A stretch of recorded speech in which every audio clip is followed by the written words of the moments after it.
A lot going on in the witch hunt and all of the corruption in the FBI, the Department of Justice, the intelligence community. Last night, Congressman Gohmert was with us here, and he put the spotlight on something that a lot of people didn't recall or even know about James Comey's political past. Here he is. I did not know until last week I saw an article from 2003 where Comey was bragging that, yeah, I was a communist until I became whatever I am now. I'd never heard that. Comey the communist. How about it? Who knew that? It's amazing. Well, we know that now. That 2003 article the congressman referred to from New York Magazine, in which Comey says this, quote, "I voted for Reagan. I'd moved from communist to whatever I am now. I'm not even sure how to characterize myself politically."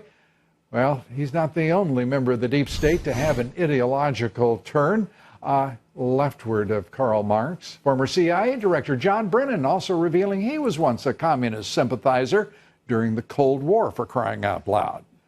Are you kidding me? Joining us tonight, James Kallstrom, former assistant director of the FBI. He served almost 3 decades in the FBI and a captain in the United States Marine Corps. Great to see you, sir. I never thought when I came back from Vietnam that there'd be a communist that was the head of the CIA. This boggles my mind. I grew up on the FBI television show in which they were pursuing communists, and there's one at the head of the CIA and one I wonder at the if head of the FBI. Comey and Brennan were in the same, the same den, like the Cub Scout den. They were in the same communist den somewhere up in the Bronx or someplace. Well, I don't want to say that I'm convinced of it, but it could be possible that they would share such a cell going forward. I would hope that they're held accountable for what they have done to this country. Lou, as we've talked for months and months and over a year, it's crystal clear now that this cabal was far-reaching in this conspiracy. The FBI was involved, so was the intelligence community, the director of natural intelligence. Yeah. DNI. Dan Coates. And many of the Democratic leadership of the Congress were part of this storytelling that went on ever since, it was obvious that Trump was going to be the nominee. Yeah. And this thing has been going on and still going on to this day.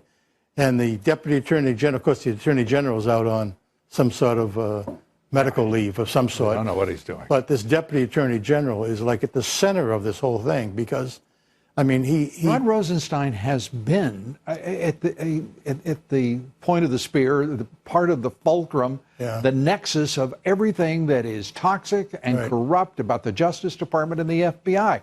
Now we're finding out in this letter, Jim, from 4 leading Democrats that they've already made deals in which they withhold intelligence and information from the President of the United States.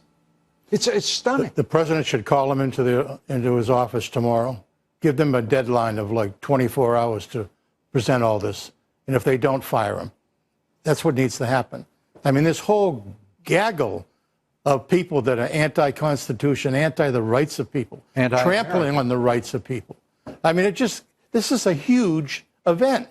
And we haven't even talked about the unmaskings yet. Right. We're going to have hundreds and hundreds of unmaskings of American citizens. Unmasking referring to Samantha Power, for crying out loud, Susan Rice and others who have called unmasking those that they wanted to surveil, as it's referred to.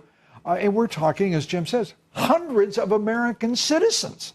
And we haven't even heard a word about that. We haven't heard a word about that. And here we go with this, we know now the FISA, they're really illegal. They're perjury. They're not truthful to the FISA court. And they withheld critical information. And when you present an affidavit, and I know I've seen many of them, you got 40, 50, 30 pages of facts. Right. They had no facts. It's all a made-up story.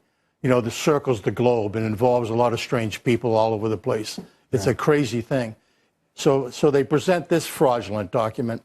Then they renew it every 90 days 4 times. Right.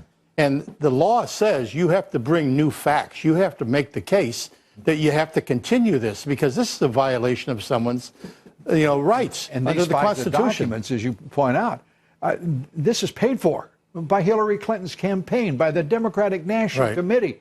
It was a fraudulent, false document. Bob Woodward even refers to it in his new book. We're going to find out that all these renewals were fraudulent. Yeah. Because what could they have Rosenstein. possibly found out Yeah.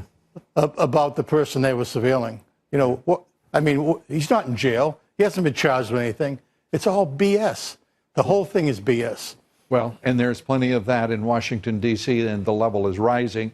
The Judge Kavanaugh's confirmation hearing, we have an orchestrated effort by the Democrats to call for an FBI investigation of Judge Kavanaugh, which would be unprecedented in any form, but particularly at the last minute. This is an absurdity. Have you ever seen anything like this? No, I'm familiar with the investigations of